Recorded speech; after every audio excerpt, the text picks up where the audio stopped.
بسم اللہ الرحمن الرحیم۔ السلام علیکم ویورز۔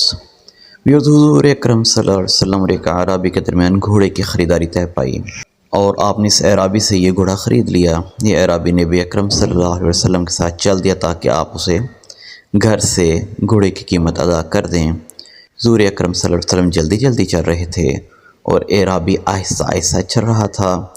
رستہ میں لوگوں کو معلوم نہیں تھا کہ آپ صلی اللہ علیہ وسلم نے اس اعرابی سے اس کا گھوڑا خرید لیا ہے۔ چنانچہ لوگ اس گھوڑے کی قیمت لگانے لگے اور اعرابی سے گھوڑے کی خریداری کے سلسلے میں بات چیت شروع کر دی۔ گھوڑے کی زیادہ قیمت لگنے پر اس اعرابی نے حضور اکرم صلی اللہ علیہ وسلم کو آواز دی اور کہا کہ اگر آپ نے یہ گھوڑا خریدنا ہے تو جلدی خریدیں، ورنہ میں اس گھوڑے کو پھر کسی اور کو فروخت کر دوں گا۔ حضور اکرم صلی اللہ علیہ وسلم نے فرمایا کہ تم نے یہ گھوڑا تو مجھے پہلے ہی فروخت کر دیا ہے، اب تو صرف ادائیگی باقی ہے۔ اس اعرابی نے کہا اللہ کی قسم میں نے تو یہ گھوڑا آپ کو فروخت کیا ہی نہیں۔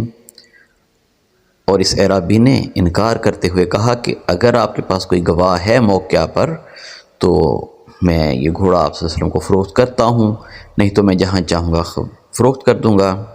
اس وقت جہاں سے نبی صلی اللہ علیہ وسلم گزر رہے تھے وہاں پر موجود لوگوں میں حضرت خزیمہ رضی اللہ عنہ بھی موجود تھے۔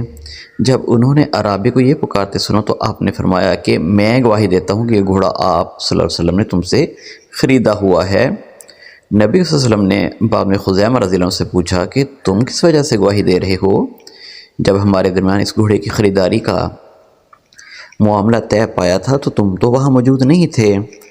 حضرت خزیمہ رضی اللہ عنہ نے عرض کیا کہ یا رسول اللہ صلی اللہ علیہ وسلم، میرے ماں باپ آپ پر قربان ہوں، آپ صلی اللہ علیہ وسلم کی تصدیق کی وجہ سے جب میں آپ کی بتائی ہوئی آسمانی خبروں کی تصدیق کرتا ہوں، آئندہ ہونے والے واقعات کی تصدیق کرتا ہوں، تو کیا میں اس گھوڑے کی خریداری میں آپ صلی اللہ علیہ وسلم کی تصدیق نہیں کر سکتا؟ حضرت خزیمہ رضی اللہ عنہ کے اس جواب پر حضور صلی اللہ علیہ وسلم بہت خوش ہوئے اور فرمایا کہ اے خزیمہ، آج سے تم 2 گواہوں کے قائم مقام ہوگے، یعنی تمہاری گواہی 2 گواہوں کے برابر گنی جائے گی۔ اور فرمایا جس کے حق میں یا جس کے خلاف خزیمہ گواہی دے اس کی تنہا گواہی ہی اس کے لیے کافی ہوگی۔ ایک روایت میں ہے کہ نبی صلی اللہ علیہ وسلم نے اس اعرابی کو گھوڑا واپس کر دیا۔ دوسرے دن جب اعرابی صبح بیدار ہوا تو اس کے گھوڑے کی موت واقع ہو چکی تھی۔ نبی صلی اللہ علیہ وسلم جب اس دنیا سے پردہ فرما گئے تو قرآن مجید کا کوئی سرکاری نسخہ موجود ہی نہیں تھا، اور لوگوں کے پاس قرآن مجید کے وہ نسخے موجود تھے جو انہوں نے حضور اکرم صلی اللہ علیہ وسلم کی بیٹھک میں بیٹھ کر، صحبت میں بیٹھ کر یا دوسرے مسلمانوں کے قرآنی نسخہ جات سے دیکھ کر خود لکھے ہوئے تھے۔ حضرت ابوبکر صدیق رضی اللہ عنہ کے دور خلافت میں ایک طاقتور قبیلے کے سردار مسیلمہ کذاب نے مرتد ہو کر جب نبی ہونے کا اعلان کیا تو حضرت ابوبکر صدیق رضی اللہ عنہ نے اس کے خلاف جنگ کی جو یمامہ کے مقام پر ہوئی۔ اگرچہ اس جنگ میں مسلمانوں کو فتح ہوئی لیکن اس جنگ میں 6000 مسلمان شہید ہوئے جن میں بہت سے حافظ قرآن تھے۔ چنانچہ حضرت عمر فاروق رضی اللہ عنہ نے حضرت ابوبکر صدیق رضی اللہ عنہ سے کہا کہ قرآن کے تحفظ پر توجہ دیں۔ حضرت ابوبکر صدیق رضی اللہ عنہ نے فرمایا کہ جو کام نبی کرم صلی اللہ علیہ وسلم نے نہیں کیا وہ میں کیسے کروں؟ آپ دونوں یہ بحث آگے بڑھی اور یہ طے پایا کہ اس سلسلہ میں حضرت زید بن ثابت رضی اللہ عنہ سے رجوع کرتے ہیں۔ آپ حافظ قرآن اور رسول اکرم صلی اللہ علیہ وسلم کے کاتب وحی تھے، وہ جو بھی فیصلہ کریں گے اس پر ہم عمل کریں گے۔ حضرت زید بن ثابت رضی اللہ عنہ کے سامنے جب یہ معاملہ پیش ہوا تو ان کا بھی فوراً یہ جواب تھا کہ جب یہ کام نبی اکرم صلی اللہ علیہ وسلم نے نہیں کیا تو ہم کیسے کریں؟ تاہم مزید بحث کے بعد وہ اس نتیجہ پر پہنچے کہ اگر یہ کام کر لیا جائے تو کوئی حرج تو نہیں ہے۔ چنانچہ حضرت صدیق رضی اللہ عنہ نے حضرت زید بن ثابت رضی اللہ عنہ کو قرآن پاک کی تدوین کا حکم دیا اور آپ کی قیادت میں ایک کمیٹی قائم کی جس میں حضرت عمر رضی اللہ عنہ کے سمیت کئی مددگار بھی تھے۔ حضرت ابوبکر صدیق رضی اللہ عنہ کی جانب سے مدینہ میں یہ اعلان کرا دیا گیا کہ جس شخص کے بھی پاس قرآن مجید کا کوئی ایسا تحریری نسخہ جو رسول اکرم صلی اللہ علیہ وسلم کے سامنے ریوائز کیا گیا ہے، پڑھا گیا ہے، تصحیح شدہ ہے، موجود ہے تو وہ کمیٹی کے سامنے پیش کرے۔ اس سلسلہ میں مزید جو معیارات مقرر کیے گئے تھے ان کے تحت اگر کوئی شخص نسخہ لا کر پیش کرتا تو حضرت عمر فاروق رضی اللہ عنہ اس سے قسم دلوا کر یہ تصدیق کرتے کہ یہ وہی نسخہ ہے جس کی تصحیح رسول اکرم صلی اللہ علیہ وسلم کے سامنے ہوئی تھی جب نسخہ لانے والا قسم کھاتا تو اس نسخہ سے استفادہ کیا جاتا۔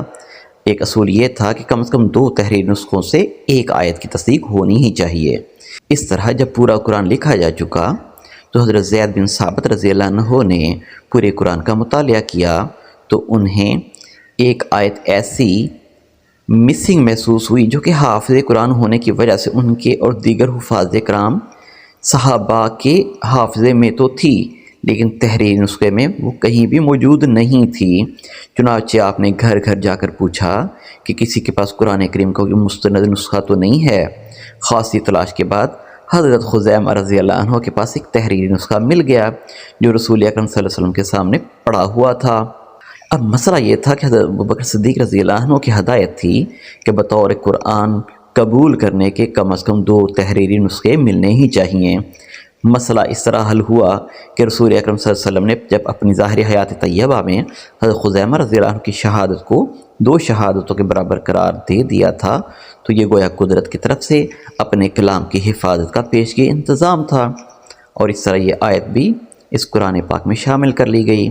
اس وقت مدینہ میں موجود جید حفاظ نے اس نسخہ کو پڑھا اور سب اس بات پر متفق تھے کہ مکمل قرآن اسی ترتیب کے مطابق ہے جو رسول اکرم صلی اللہ علیہ وسلم نے بتائی تھی۔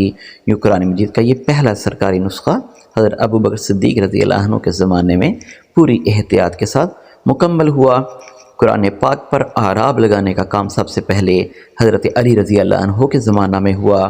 بعد میں حاکم بصرہ حجاج بن یوسف کو اس کی تمام سخت گیری کے باوجود اللہ تعالیٰ نے یہ توفیق عطا فرمائی کہ اس نے اعراب لگاتے ہوئے قرآن مجید کے کئی نسخے تیار کروائے۔